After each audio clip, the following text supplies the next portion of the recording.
All right, we get started with a live look from South Fargo into downtown. A quiet day, still gray, but temperatures not too bad as we head through our Tuesday evening. 40 degrees still on the thermometer. That's above average for highs this time of year by a couple of degrees. 37 is what it feels like with a wind at only 5 miles per hour, and it's even warmer by 1 degree at Moorheads Airport. Jamestown right now, you have 37 degrees, 35 in Devil's Lake, Sisseton at 38 degrees.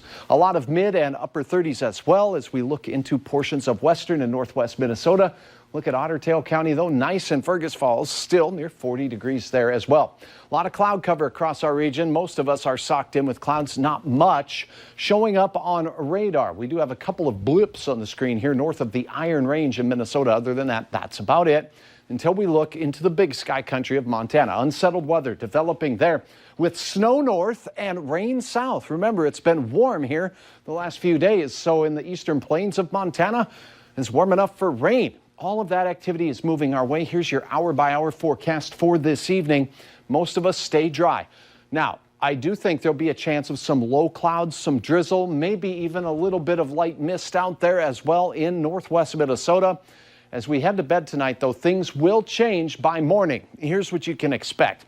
Rise and shine. There will be a chance for some snow just beginning to fall from the sky in portions of northeast North Dakota and maybe northwest Minnesota.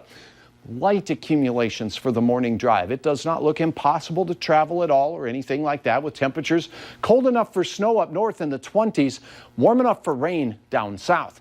Throughout the day, as we head toward the midday hour, you're going to start noticing some accumulation on the Highway 2 corridor and points north. Notice these purples here.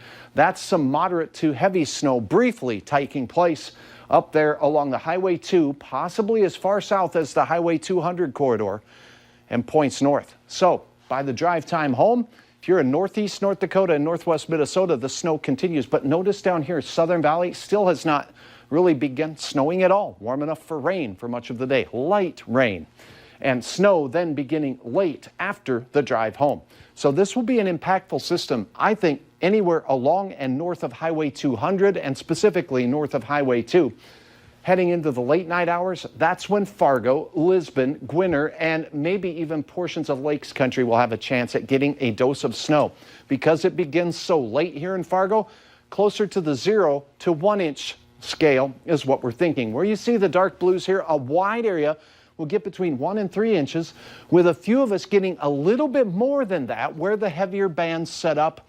And where exactly that heavier band sets up is yet to be determined. So there is a winter weather advisory along the northern tier of counties, but many of us along and north of Highway 200 will see snowflakes flying for a good portion of the day. In Fargo, it starts out cloudy, temperatures near 30 degrees, rising into the mid and upper 30s once again, with a chance of sprinkles and rain throughout the early half of the day, and really not changing to snow here likely until we get to the post-dinner time travel time. 40 for tomorrow afternoon in Wahpeton, Breckenridge, but 28 up in the Devil's Lake Basin and in northwest portions of Minnesota as well. A cool day with snow that will accumulate to the tune of 1 to 3 inches for many up north. Beautiful shot here of the corn in the fields. Thanks, Donald. This is near Reynolds. Here's a look at your planning forecast.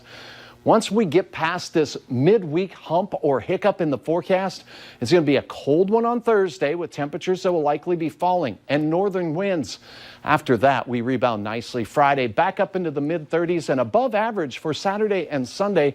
Be a little breezy on Saturday, but all in all, the weekend's looking pretty fair, and that lasts into early next week. That would be the week of Thanksgiving, if I'm not mistaken. So if you're going to do some early traveling, the weather here, not too dicey the way it looks right now. Just a little interesting overnight and tomorrow. Right. Yeah. A hiccup. So be careful. Small. Thanks, Hutch.